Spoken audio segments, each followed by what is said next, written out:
Bonjour tout le monde, Catherine Huard avec Jésus International Ministère. Bienvenue sur la plateforme du 10 minutes pour Jésus où j'enseigne les choses de base, simples, percutantes, de vérité, que l'Évangile, c'est vraiment pas compliqué, et de vivre une vie en paix, dans la joie et libre dans nos pensées, c'est encore là extrêmement simple.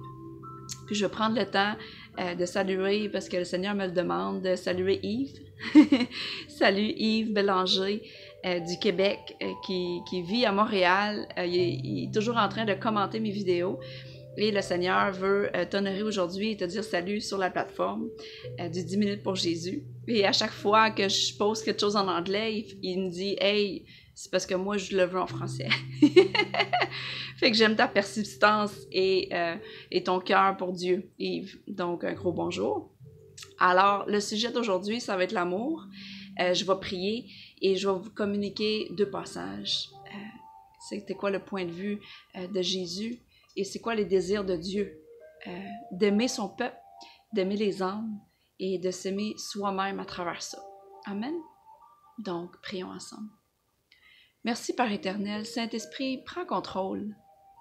Je ne peux pas parler sur cette plateforme-là à moins que ce soit toi, Saint-Esprit, qui est la puissance, qui va faire en sorte que les mots que je vais utiliser, le ton que je vais utiliser, mais plus que ça, par ton esprit, tu vas toucher les cœurs, tu vas transformer les cœurs et tu vas donner l'essence même de Dieu à ton peuple ou à tous ceux qui ne te connaissent pas encore, l'amour que tu veux propager. C'est en ton nom précieux, Jésus, qu'on t'a prié ensemble. Amen. Donc, je vais être bref aujourd'hui. Je veux juste vous communiquer les deux passages et vous laisser méditer sur les dernières écritures dans 1 Corinthiens 13. Pour tous ceux qui connaissent déjà ce chapitre-là, Amen. Je vous suggère de le relire et de le reméditer et surtout de le lire dans toutes les versions. Donc, allons premièrement, c'est quoi Jésus a dit quand il a fait la nouvelle alliance, le nouveau contrat, qui nous a donné deux nouveaux commandements à propos de son amour, à propos de comment Dieu voit les choses d'une nouvelle perspective, à cause qu'on a un nouveau contrat avec Dieu, à cause qu'on a accès au Père Céleste à travers Jésus, dans deux commandements seulement. Donc, il dit dans Matthieu 22, versets 37 et 38 et 39. Il est écrit: tu aimeras le Seigneur ton Dieu de tout ton cœur, de toute ton âme et de toute ta pensée. Et j'ai le goût de te dire de tout ton corps aussi, tout ce qu'on fait avec notre corps, si on s'entraîne, on s'entraîne pas, tout ce qu'on mange ou ce qu'on mange pas.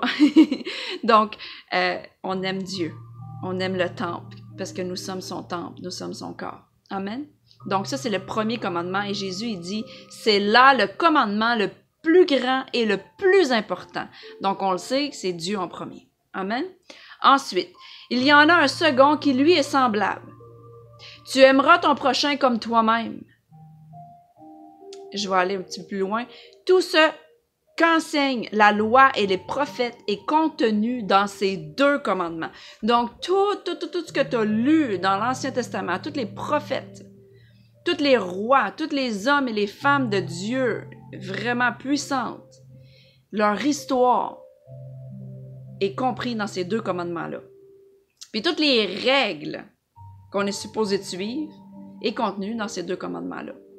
Ben, mon point aujourd'hui, c'est que si tu veux aimer ton prochain, tu as besoin de t'aimer toi-même en premier.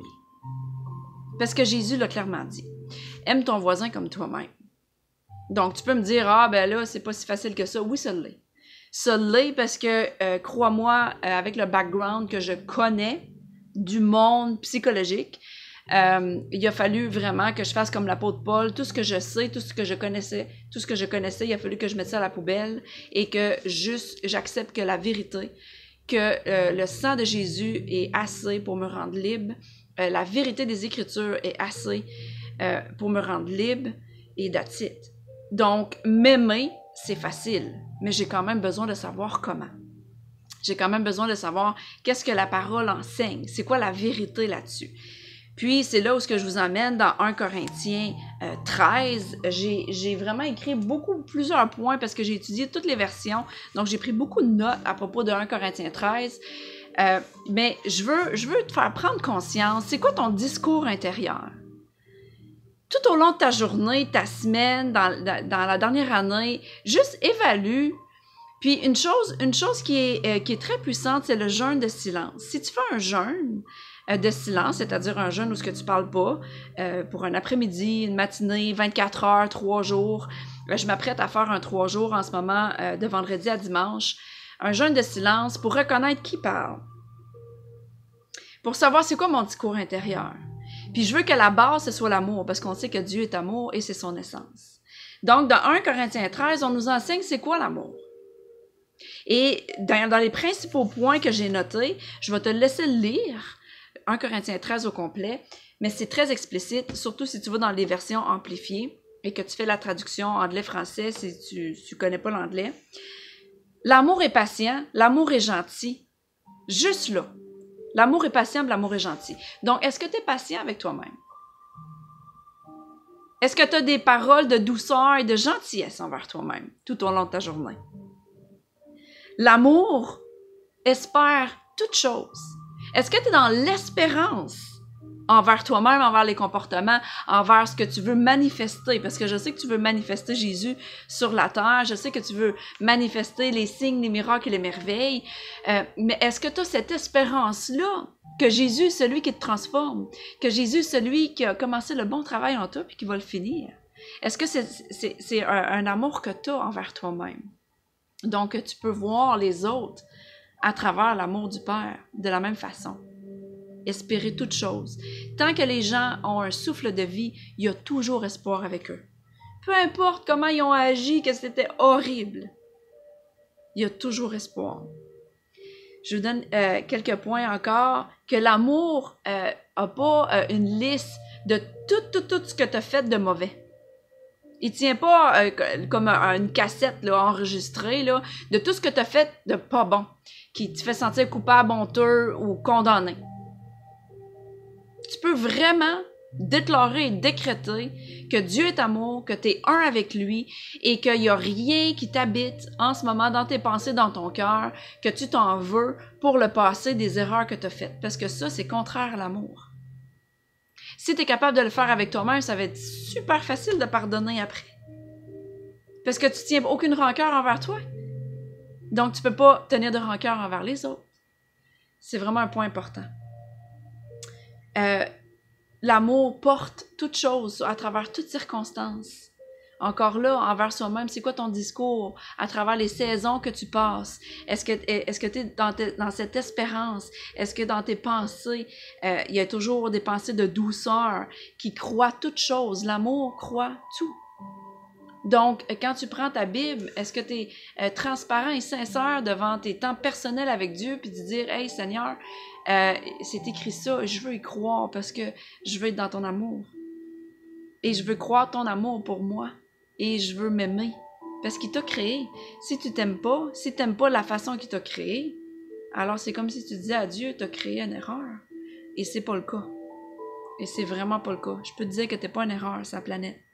Peu importe qui m'écoute en ce moment, que tu sois un croyant ou non, t'es vraiment pas une erreur. Et je vous encourage à partager cette vidéo-là. Je vous encourage à le commenter pour tous ceux qui vont étudier 1 Corinthiens 13 et partager sur la page, sur la vidéo, toutes les révélations pour qu'on s'aide les uns les autres. Encore là, dans le corps du Christ, on est tous importants.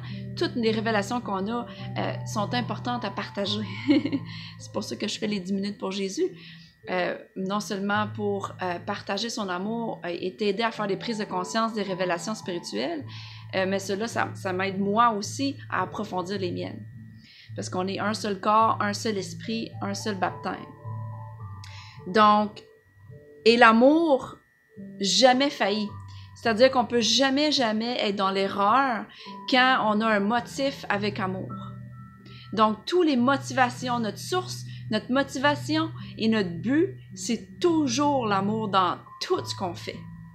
Donc, ce matin, j'ai confessé quelque chose à ma leader parce que dans mon ton, de la façon que j'ai communiqué quelque chose envers quelqu'un, tout de suite, elle a reconnu qu'il y avait un goût amer.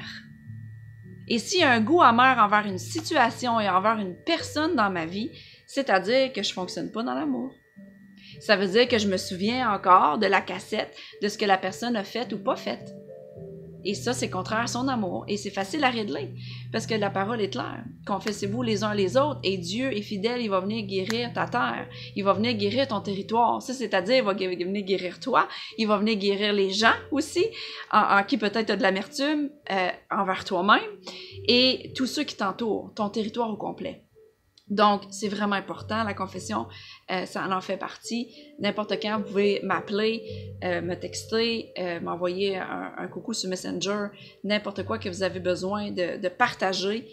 On est là ici comme ministère de faire tout ce qui est écrit dans la parole. Et notre base, c'est de le faire avec amour et non par obligation ou parce qu'il faut que je sois une bonne chrétienne. Donc, that's it. Donc, je ne veux pas parler plus. Mais je vais être silencieuse pour vendredi, samedi, dimanche prochain.